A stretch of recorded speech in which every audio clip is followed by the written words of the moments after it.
सब बाधाएं नष्ट हो जाएंगी। जीते विनायक शुभ अशुभ विघ्न करे नहीं कोई, विघ्न करे नहीं कोई, डरे कलिकाल कष्ट भय, हरे सकल संताप हरसि हरि नाम जपत जय। प्रतिपल तू नाम जप, कोई भी बड़े से बड़ा विघ्नकारी अनिष्ट तेरा मंगल नहीं कर सकता।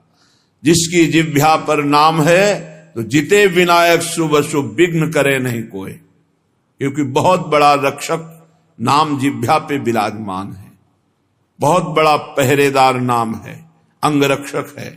नाम पाहरू दिवस निश, रात दिन जो नाम जप करते हैं उनको किसी अन्य के भरोसे, अन्य के आश्रय, अन्य की आशा पूर्ति की चाह छोड़ देनी चाहिए। तभी वो अनन्य निष्ठा वाला ये अनुभव कर पाएगा कि हर समय प्रभु हमारी रक्षा करते हैं। जो नाम जप करते हैं हर समय प्रभु रक्षा करते हैं। उपासक सोता है और प्रभु जागकर उसकी रक्षा करते हैं।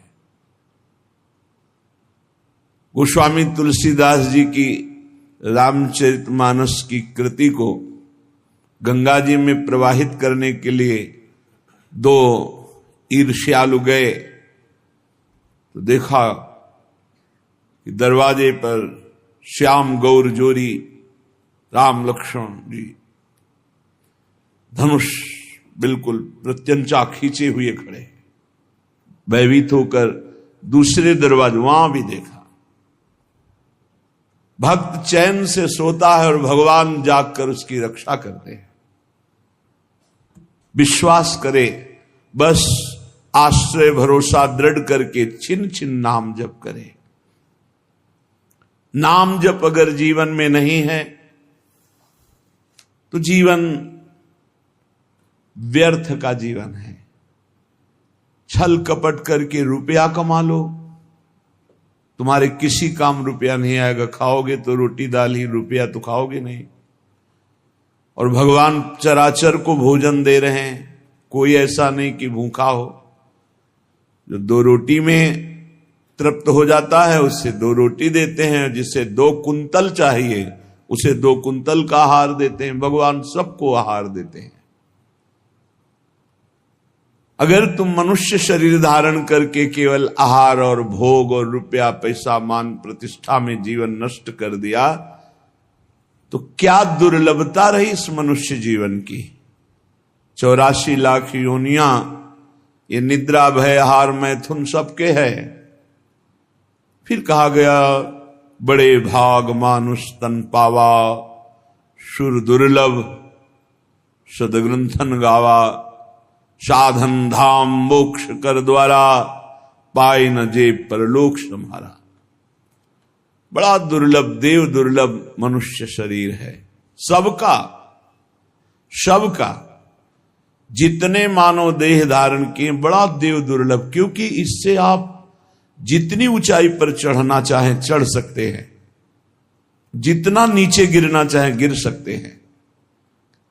लेकिन अन्य योनियों में कर्म के परिणाम रूप उच्च नीच गतियां होती हैं। वो नवीन कर्म नहीं कर सकते, आप नवीन कर्म कर सकते हैं। आप साधना करके मोक्ष प्राप्त कर सकते हैं, भगवान में तन्मय होकर भगवत स्वरूप हो सकते हैं, योग की दिव्य सिद्धियां प्राप्त कर सकते हैं। स्वर्ग ब्रह्म लोक जहां जाना चाहो, कैलाश साकेत वैकुंठ सब प्राप्त कर सकते हैं आप मानव देह में। पर भूल गए, हम वही भोगने में लग गए जो अन्य योनियों में स्वाभाविक मिलता है। अमर्यादित मैथुन पशु पक्षियों में,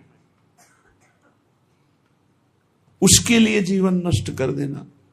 भोजन उसके लिए, बस इतना ही तुम्हारा लक्ष्य है, रसेंद्री और जनेंद्री का भोग मिल जाए।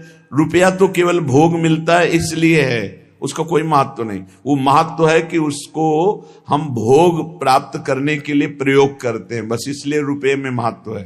खास बात है रसेंद्री और जनेंद्री, इन दो के भोग। श्रीपाद कह रहे हैं,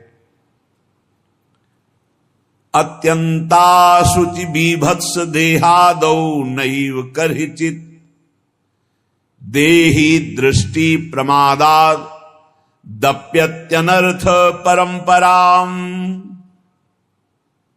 ये बड़ा गंदा शरीर है, बड़ा गंदा शरीर है। क्या इसमें देव दुर्लभ कहा गया है, पर देवताओं में ऐसा नहीं होता। और निकल जाए तो सौरभ से वातावरण युक्त हो जाएगा और आपके शरीर के हर जगह से दुर्गंध आती है, क्योंकि मलमूत्र बनाता है। विनमूत्र श्लेष्म पूषादिक भरितमिदम, इसमें क्या भरा हुआ है?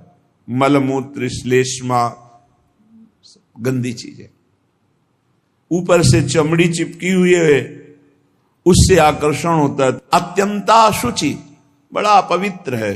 चाहे जहां स्नान कर लो, चाहे जिस तीर्थ में, एक रेशम के थैले में विष्ठा और मूत्र भर लो थैली में, और ऊपर से उसे कहीं भी डुबाओ, तो ये रहस्य जानने वाला कि इस थैले में क्या भरा है, वो कभी उसे छूना नहीं चाहेगा। चाहे जिस पवित्र स्थान में उसको गोते लगा के लाओ, यही लगेगा यह पवित्र है। इसलिए श्रीपाद करें अत्यंता अशुचि बीभत्स घृणास्पद और अपवित्र। क्यों?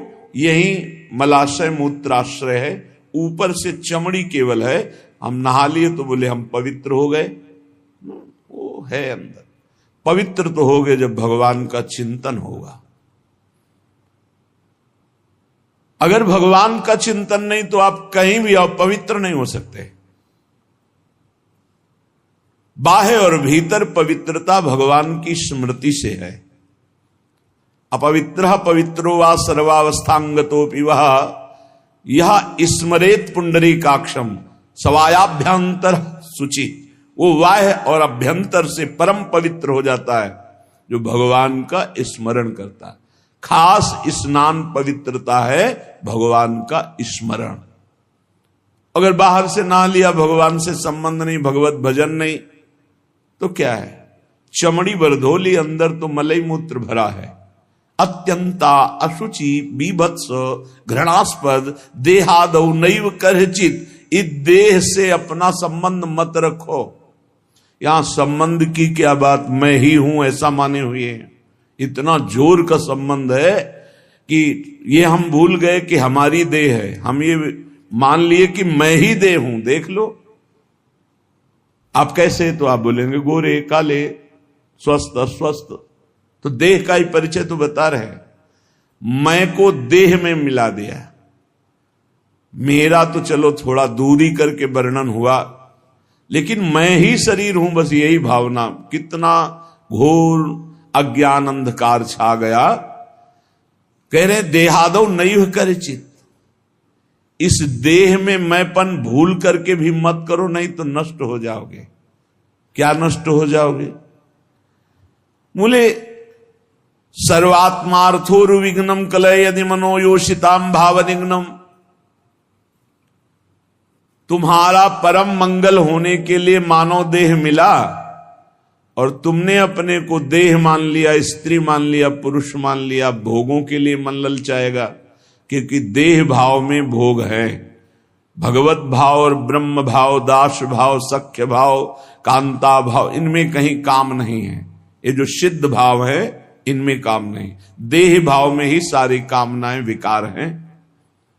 अगर तुम इस अपवित्र देह में मैं को मिला दिया तो इसका परिणाम होगा बार बार जन्म, बार बार मरण, अशांति, चिंता, शोक, दुख, ये सब प्राप्त होगा। सर्वात्मार्थोर्विघ्नम, ये परम आनंद में भारी विघ्न है शरीर। कब? जब मैं को शरीर में मिला दिया। अगर मैं को अलग करके देख रहे हो जो है, और शरीर को अलग करके देख रहे हो, तो आप इस पर शासन कर लोगे। नहीं, ये गलत आचरण है, नहीं होने दूंगा। और मैं जब शरीर बन जाओगे तो आपको सुख बुद्धि